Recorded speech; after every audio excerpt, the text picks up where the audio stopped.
Shantipur red এরিয়ার কথা আমরা সকলেই শুনেছি বা শান্তিপুর যে জৈনপল্লী আছে সেটা আমরা সকলেই শুনেছি, কিন্তু শান্তিপুর কখনো আমার যাওয়া হয়নি।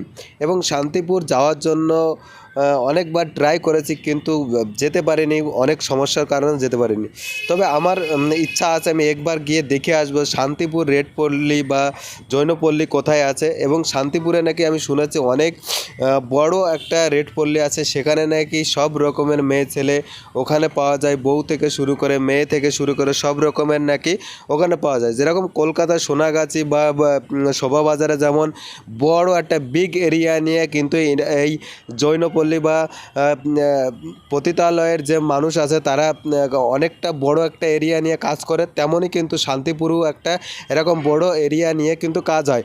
আর তার সাথে শেওড়াফুলিও কিন্তু একটা জায়গা আছে, সেখানেও কিন্তু এই রেড এরিয়া অনেক বড় একটা এরিয়া নিয়ে কাজ হয়। তা আমার শুধু এইরকম কিছু একটা কয়েকটা জায়গার নাম জানা আছে, কিন্তু এই ওয়েস্ট বেঙ্গলের মধ্যে বা এরকম আরও বিভিন্ন জায়গায় কিন্তু এই ছোটোখাটো কিন্তু রেড এরিয়া আছে, কিন্তু আমার জানা নেই। এবং আপনারা জেনে থাকলে অবশ্যই আমার কমেন্টে এসে বলবে যে এখানে আছে দাদা, আমি সেখানে গিয়ে তাদের ব্যাপারে বা তারা কি পজিশনে আছে, তারা কেমন কি রেটে কাজ করে বা কেমন ফেসিলিটি দেয় কাস্টমারের, সব বিষয়ে তাদের কাছ থেকে জেনে তোমাদের অবশ্যই দ্বিতীয় ভিডিও বানিয়ে তোমাদের সামনে তুলে ধরবো, ঠিক আছে? তো দেখুন, আমি কোনো দিন কিন্তু এই শান্তিপুর বা সোনাগাছি বা বউবাজার আমি এর আগে কখনো যাইনি, কিন্তু এই ফার্স্ট টাইম প্রথমবার গিয়ে আমি ঘুরতে ঘুরতে আমি মানে বিরক্ত বোধ হয়ে গেছি, পরেশান হয়ে গেছি যে কোথায় আছে।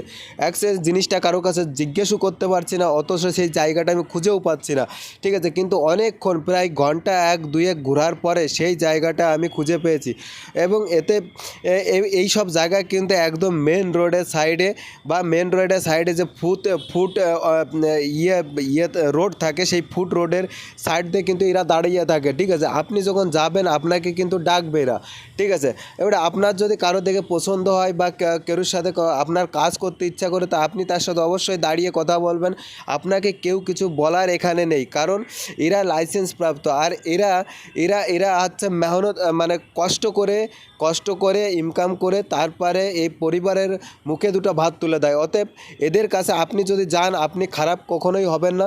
আর এরাও যদি কাউকে এরা এই যে স্বেচ্ছায় ডেকে নিচ্ছে, এটা কখনো এরা কেউ পেটের টানে ডেকে নিচ্ছে। অতএব এতে কোনো লজ্জা শরমের কিচ্ছু নেই। এবারে মানুষের কী হয়, মানুষের শরীরে বিভিন্ন রকমের চাহিদা থাকে। এবারে যার বউ নেই সে তো সেই শরীরের চাহিদা কিন্তু ওদের কাছে গিয়েই মিটাবে না, ঠিক না? কিন্তু তাই বলে তো অন্যায় কাজ তো করতে পারে না। মানে অন্যায় কাজ বলতে কি, জোর জবরদস্তি তো কোনো কাজ করতে পারে না। জোর জবরদস্তি করলে অন্যরকম পরিস্থিতি হবে না, তখন একটা খারাপ সিচুয়েশান হয়ে যাবে, তাই না? ওর থেকে ভালো এই জায়গা যাদের শরীরের চাহিদা পূরণ করার জায়গা নেই, তারা এখানে চলে আসো। এখানে এসে টাকা দাও, ওদের টাকা দাও, ওদের সাথে টাকা দিয়ে ওদের সাথে কাজ করো, কারণ ওরা স্বেচ্ছায় তোমাকে দিচ্ছে, স্বেচ্ছায় তার শরীর তোমাকে দিচ্ছে, তার বদলে পয়সা নিচ্ছে। কিন্তু এই পয়সা নেওয়াটা তারাও অপরাধ করছে না, তুমিও অপরাধ করছো না, কারণ তুমি তাকে পয়সা দিচ্ছ, সে পয়সা দিয়ে তার সংসার চালাচ্ছে, পেট চালাচ্ছে। অতএব